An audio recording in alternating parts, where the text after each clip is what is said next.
Next we have market. Next we have market. Now what do we mean by a market? Again we have some common sense. If we talk about market, we talk about say bazaar, a marketplace where you go. But you know, now all of you are now or then more or less doing shopping from even not only physical markets where you go and do the shopping part, but you also do the shopping online. So you have an online market, a virtual market, what we call. So what does market refer to? Market is a system, not only a place, is a system where the sellers and the consumers interact, bargains, talks about the price, chooses the product, knows about the item, so interacts. For what? For the act of sale from that end, supplier's end, and for the act of purchase, for the act of purchase from our end, the consumer's end. So when we are talking about a market, we talk about a system where the producers and the consumers are interacting. For what? For interacting for the sale and purchase of goods and services. A social system with the help of which the sellers and consumers of a commodity or service interact with each other for the act of sale and purchase. Okay, so that's what market should be defined like in economics.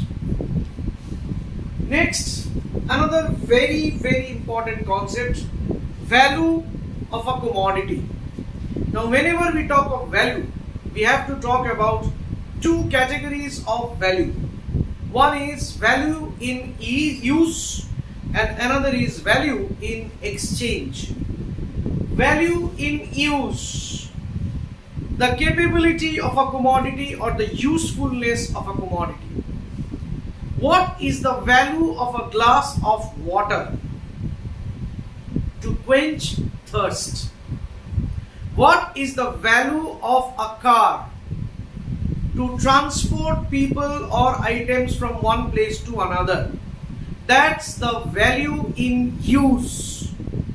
When you use the item, it has the capability or it has the usefulness to satisfy some of your wants, requirement, purpose.